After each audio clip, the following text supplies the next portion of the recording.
తన దేవుడైన యెహోవాకు భయపడి, అంటే దేవుడైన యెహోవాకు మనం ఏం చేయాలి? భయపడాలి. భయపడప్పుడే దేవుని యొక్క కార్యం జరుగుతుంది. మనం భయపడకుండా మనం అలాగే ఉన్నామనుకో దేవుని కార్యము జరగదు. ఎందుకంటే మనము దేవుడు అంటే భయపడాలి. మరి ఆయన వాక్యానుసారంగా ఉన్నప్పుడే మనకు దీవెన ఆశీర్వాదం ఉంటుంది. ఇశ్రాయేలు ఎప్పుడైతే దేవుని యొక్క వాక్యానుసారంగా ఉన్నానో ఆ ఉన్నన్ని రోజులు వాళ్ళకు విజయం జరిగింది. ఎప్పుడైతే ఇశ్రాయేలు వాక్యం నుండి తొలగిపోయినో అప్పుడు భయంకరమైన శ్రమలు ఎదుర్కొన్నారు. కాబట్టి అందుకని ఇక్కడ మోషే, దైవజనుడైన మోషే గారు చక్కని మాట ఇక్కడ తెలియజేస్తున్నాడు. అంటే ఆయనకు భయపడి ఏం చేయమంటాడు? ఈ ధర్మశాస్త్ర వాక్యములన్నిటినీ ఈ కట్టడను అనుసరించి నడుచుకోవటకు అతడు బ్రతుకు దినములన్నిటను ఆ గ్రంథము చదువుతుండవలను. దేవుని స్తోత్రం. వినబడుతుందా? సూపర్. ఏం చేయాలి? ఈ వాక్యం మనం చదవాలి.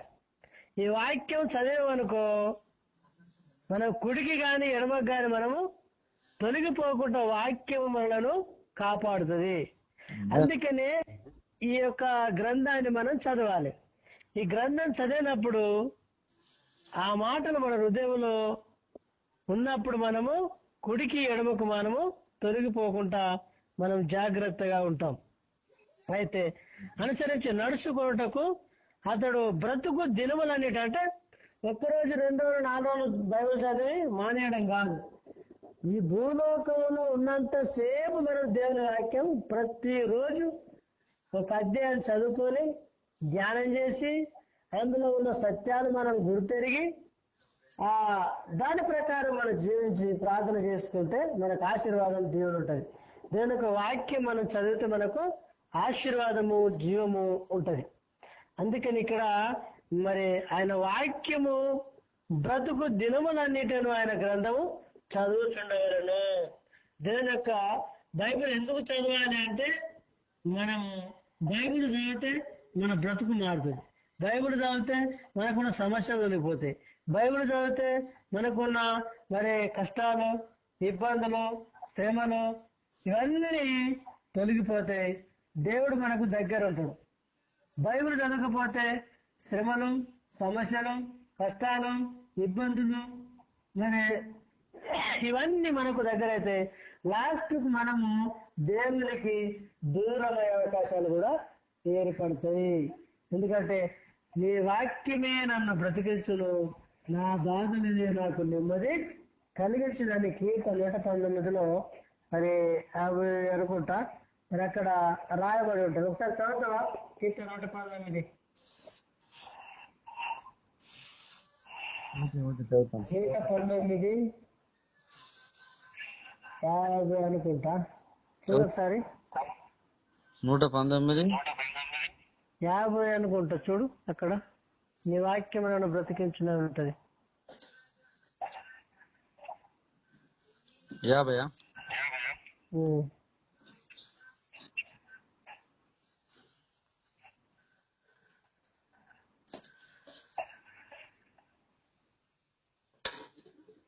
ఈ వాక్యము నన్ను బ్రతికించి, దేవునికి స్తోత్రం. ఈ వాక్యము నన్ను బ్రతికించున్నది, నా బాధలలో ఇది నాకు నెమ్మది కలిగించుచున్నది. దేవునికి స్తోత్రం. నీ వాక్యము నన్ను బ్రతికించున్నది, బాధలదే నాకు నెమ్మది కలిగించుతున్నదని దేవుని యొక్క వాక్యము మనకు చక్కగా తెలియజేస్తున్నది. కాబట్టి ఎందుకంటే దేవుని యొక్క వాక్యము చదివినప్పుడు మనకు మరెంతో బలము మరి ఆరోగ్యము మనకు దేవుడు అనుగ్రహిస్తాడు. ఇదే యెహోషువ తీసుకో ఒకసారి. యెహోషువ దీని పక్క పడి ఉంటుంది.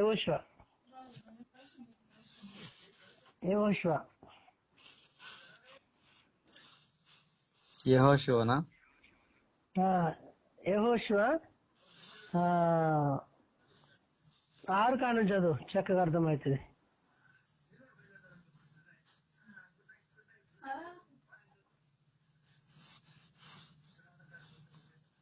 యెహోషువ ఎన్నో అధ్యాయం? 1వ అధ్యాయము 6 కాడ నుంచి చదువు, 1 నుంచి 6. 1వ అధ్యాయంలో 6 నుండా? 6 నుంచి చదువు, చక్కగా అర్థమవుతుంది మనకు. అక్కడ మోషే యెహోషువకు కొన్ని మాటలు చెప్తాడు ఇక్కడ. నిన్ను విడువను, నిన్ను ఎడబాయను, ఉమ్. నిబ్బరం కలిగి ధైర్యముగా నుండుము. 5వ వచనం చదువు ఒకసారి. 5వ వచనం చదువు. నీవు బ్రతుకు దినములన్నిటి నీవు బ్రతుకు దినములన్నిటను ఏ మనుషుడును నీ ఎదుట నిలవలేక యుండును. నేను దేవునికి స్తోత్రం. ఉండినట్లు నీకు తోడయిందును. కన్ను జన కంటిన్యూ చేయి. నిన్ను నేను ఎడబాయను, నిబ్బరము కలిగి ధైర్యముగా నుండుము. వారి నేను వారి పితరులతో ప్రమాణము చేసిన ఈ దేశమును నిత్యముగా నీవు ఈ ప్రజల స్వాధీనము చేసేదవు. అయితే నీవు నిబ్బరం కలిగి జాగ్రత్త పడి బహుధైర్యముగా నుండి నా సేవకుడైన మోషే నీకు ఆజ్ఞాపించిన ధర్మశాస్త్రం అంతటి చొప్పున చేయవలెను. నీవు ప్రతి మార్గమున చక్కగా ప్రవర్తించినట్లు నీవు దాని నుండి కుడికి గాని ఎడమకు గాని తొలగకూడదు. ఈ ధర్మశాస్త్ర గ్రంథమందును నీవు బోధింపక తప్పిపోకూడదు.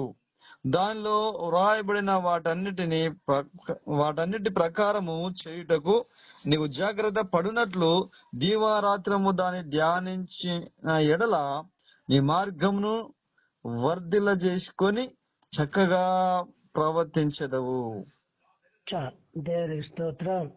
ఎందుకంటే ఇక్కడ కూడా దైవజనుడైన మోషే మరి యెహోషువకు ఆయన తన నాయకత్వము అప్పజెప్పే సమయంలో ఈ మాటలు చెప్తున్నాడు. ఏమంటున్నాడు అంటే ఇక్కడ, నీవు బ్రతుకు దినములన్నీ అన్నిటను ఏ మనుషుడు నీ ఎదుట నిలవలేక ఉండును. నేను మోషేకు తోడై ఉన్నట్టును నీకును తోడై ఉందును. అంటే మోషకు ఎట్లా తోడుగుండునో నేను కూడా నీకు తోడుకుంటున్నాని మరి దేవుడు మాట్లాడుతున్నాడు. అంటే మోషే ఈ వాక్యం చెప్తూ మరి నేను నాకెట్లా తోడుగున్నాడు దేవుడిని కూడా అలాగే తోడుగా ఉంటాడని ఆయన చెప్తున్నాడు. ఇంకేమంటున్నాడు, నిన్ను ఇడువను నిన్ను ఎడవాయను, నిబ్బరం కలిగి ధైర్యంగా ఉండము. నిన్ను ఎన్నడూ కూడా నిన్ను ఎడవాయను, నిబ్బరం కలిగి ధైర్యంగా ఉండమని వారికి ఇచ్చిందని నేను వారి పితరులతో ప్రమాణము చేసిన ఈ దేశం నిశ్చయముగా నీవు ఈ ప్రజలను స్వాధీనం చేసుకుందువు. అంటే ఈ ప్రజలను నిశ్చయముగా నువ్వు స్వాధీనం చేసుకుంటావు, నువ్వు ధైర్యం కలిగి ఉండు, దేవుడిని దీవిస్తాడు అని ఆయన ఈ విధంగా మరి దేవుడు తనతో మాట్లాడినట్టుగా మనం చూస్తున్నాం. అయితే నీవు నిబ్బరం కలిగి జాగ్రత్త పడి బహుధైర్యముగా ఉండి నా సేవకుడైన మోషే నీకు ఆజ్ఞాపించిన ధర్మశాస్త్రం అంతటి చొప్పున చేయవలను. చక్కని మాట ఇక్కడ. అయితే నీవు నిబ్బరం కలిగి జాగ్రత్త పడి, జాగ్రత్తగా ఉండాలి, అజాగ్రత్తగా ఉండకు, జాగ్రత్త పడి ఉండవు. బహుధైర్యముగా ఉండి నా సేవకుడైన మోషే నీకు ఆజ్ఞాపించిన ధర్మశాస్త్రం అంతటి చొప్పున చేయవలను. అంటే దీని అంతటి చొప్పున నీవు చేయవలను. అప్పుడు నీకు దేవుని ఉంటుంది. నీవు నడుస్తూ ప్రతి మార్గము చక్కగా ప్రవర్తించినట్టు నీవు దాని నుండి కుడికి గాని ఎడమ గాని తొలగిపోకూడదు. కుడికి గాని ఎడమ గాని నువ్వు తొలగకూడదు. చక్కగా నువ్వు ప్రభు వైపు చూడాలి. ఎవరి వైపు చూడాలి? ఎవరి వైపు చూడాలి? దేవుని వైపు. దేవుని వైపు చూడాలి. కాబట్టి మనుషుల వైపు, లోకం వైపు చూస్తే మనము పడిపోతాం, బలహీనం అయిపోతాం, దిగజారిపోతాం. పేతురు మునిగిపోవడానికి కారణం ఏంటిది? ఎటు చూశాడు ఆయన? వరదకి చూసిండు. అవిశ్వాసం వచ్చింది. మరి తుఫాను, పెను తుఫాను ఇవన్నీ వచ్చినాయి. ఎదురులో భయపడి వచ్చేసింది. కాబట్టి యేసు వైపు చూడలేదు, ఆయన విశ్వాసం ఉంచలేదు. యేసు వైపు చూస్తే ఆయన మునిగిపోనా? మునిగపు. కాబట్టి ఈ వరదని ఆ లోకం వైపు దాని వైపు చూసింది కాబట్టి మునిగిపోవడం జరిగింది. ఎప్పుడైతే మళ్ళా ప్రభువా అని కేక వేసిండో వెంటనే లేపి మరి నిలుచుండ పెట్టి మరెందుకు నీవు సందేహపడదు, ఎందుకు నీవు భయపడ్డవు? దేవునికి స్తోత్రం. హల్లెలూయా. కాబట్టి ఇక్కడ మరి ఆ ఆయన చక్కగా ప్రవర్తించినట్టు నీవు దాని నుండి కుడికి గాని ఎడమ కానీ తొలగిపోకూడదు. ఈ ధర్మశాస్త్ర గ్రంథం నీవు బోధింపక తప్పిపోకూడదు. దానిలో రాయబడి ఉన్న వాటి అన్నిటి ప్రకారముగా చేయుటకు నువ్వు జాగ్రత్త పడినట్టు దివారాత్మ దాన్ని ఏం చేయాలి? మనం ధ్యానించాలి. ధ్యానించాలన్నా పక్క పెట్టాలన్నా? ధ్యానించాలి. ధ్యానించితే మనకు ఆశీర్వాదం ఉంటది. నీ మార్గము నీవు అర్థన చేసుకొని చక్కగా ప్రవర్తించదు. ఎందుకంటే ధ్యానించితే మరి మనకు మేలేంటిదయ్యా అంటే ఇక్కడ చెప్తాడు, నీవు వర్ధిల్ల చేసుకొని చక్కగా ప్రవర్తించదు.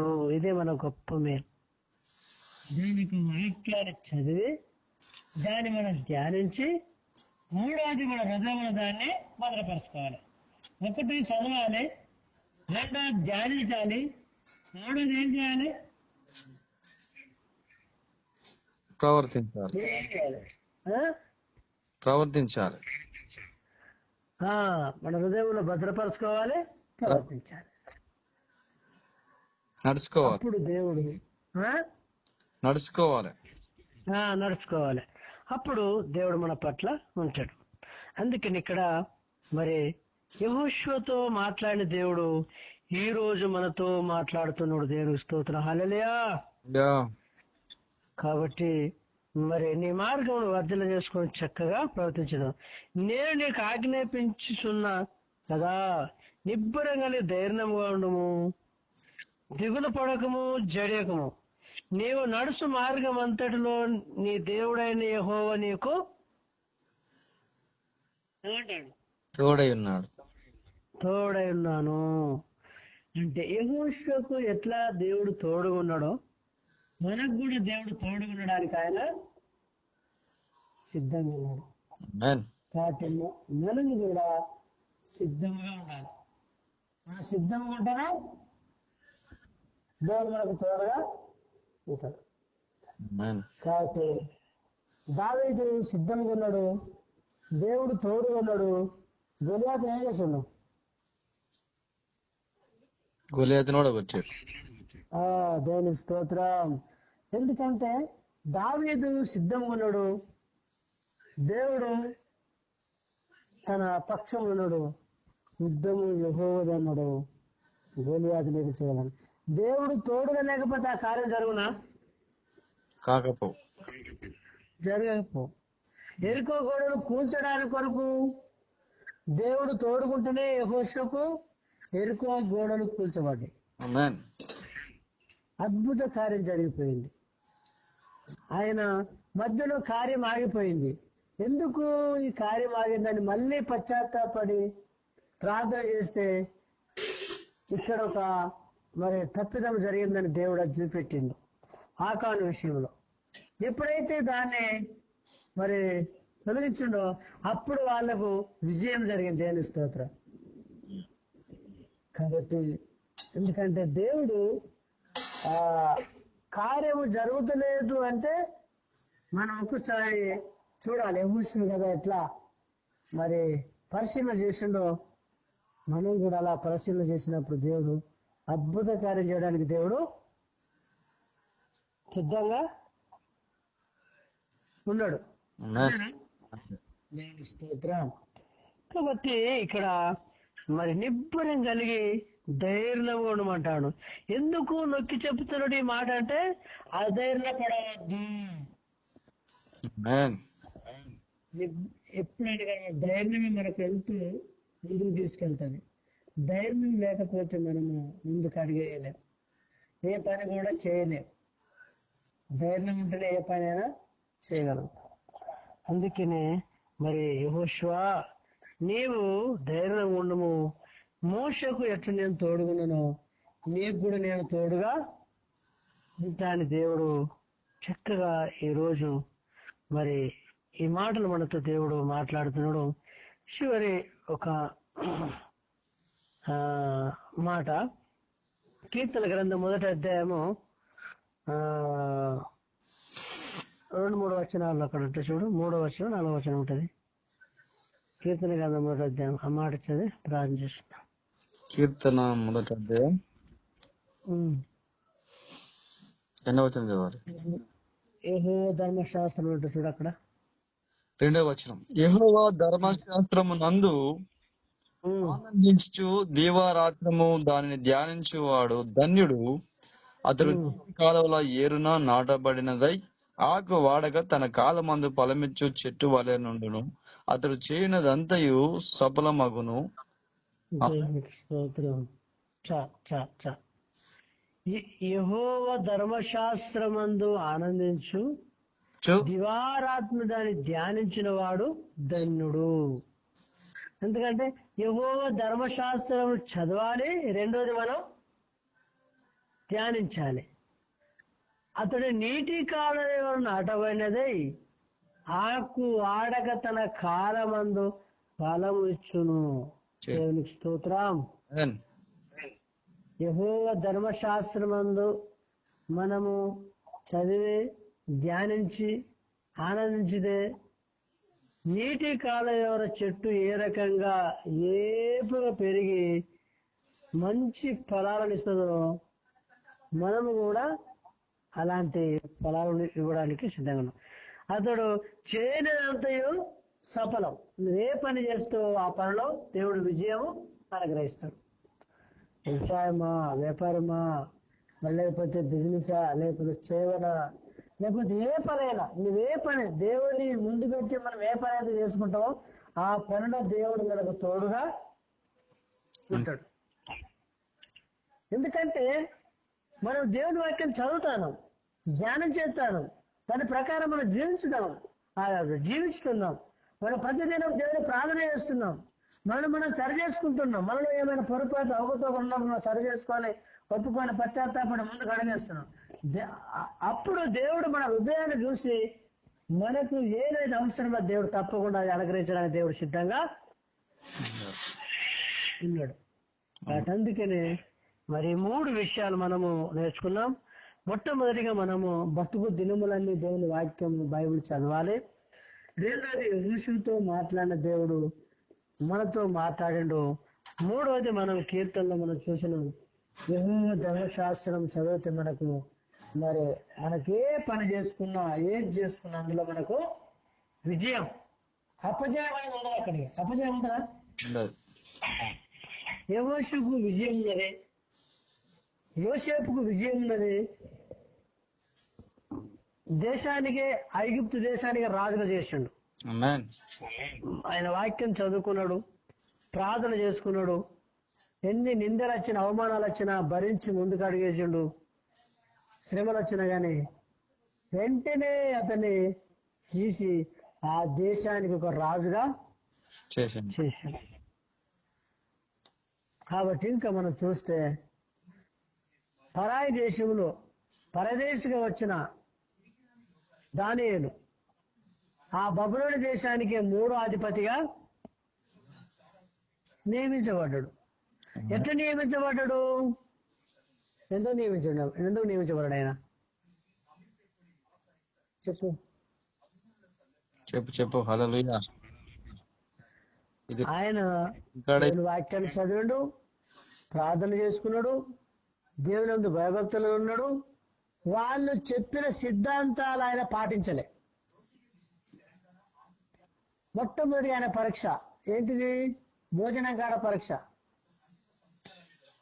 అది ఆ పరీక్ష నుండి ఆయన నెగ్గిండు.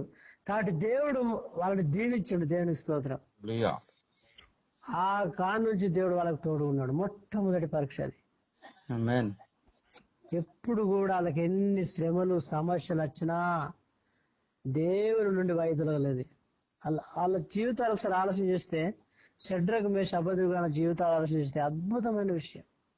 షడ్రకు మేష అబద్ధుగాలు అగ్నిగుండంలో వేయబడ్డారు, దేవుడు తప్పించుండు.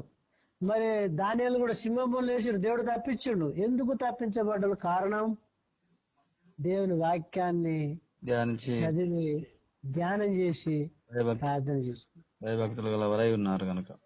భయభక్తులు కలిగి ఉన్నారు, దేవుడు వారిని తప్పించడు. అందుకనే కీర్తన 34 అంటాడు, యెహోవా యందు భయభక్తులు గల వారి చుట్టూ దేవదూతలు కావాలంటే అని చెప్పాడు. దేవదూతలు కావలుండును. దేవుని స్తోత్రం. ఆమేన్. నీతి మరణము నుండి తప్పించును. తప్పించును. కాబట్టి నీతి, నిజాయితీ, యథార్థంగా, నమ్మకంగా ఉంటే ప్రభు కొరకు దేవుడు తప్పకుండా సాయం చేస్తాడు. కాబట్టి అందుకనే వాక్యం మనం చదవాలి. ఆమేన్. వాక్యం చదివి దాన్ని ధ్యానం చేసినప్పుడు మరి యెహోషువ తోడుగున్న దేవుడు, దానియేలుకు తోడుగున్న దేవుడు, దావీదుకు తోడుగున్న దేవుడు, మరి యోసేపుకు దేవుడు తోడుగున్న దేవుడు, ఈ రోజు అబ్రహాముకు తోడుగున్న దేవుడు, ఇసాకు యాకోబులకు తోడుగున్న దేవుడు, ఈ రోజు మనకు తోడుగుండా పోతున్నాడు. దేవుని స్తోత్రం. ఆమేన్. ఆమేన్. ఆమేన్. ఆమేన్. హల్లెలూయా. కాబట్టి దేవుడు అద్భుతంగా మరి ఈ రోజు దేవుడు మనతో ఎందుకో ఈ విషయాలు దేవుడు మనతో మాట్లాడాడు. కాబట్టి మనము దేవుని వాక్యాన్ని చదివితే మనకు ఆశీర్వాదము, దీవెన ఉంటది. దేవునికి మహిమ కలుగును గాక. దేవుడి కొద్ది మాటలు మన పట్ల ఆశీర్వదించబడును గాక. మీరందరూ ధ్యానించారు.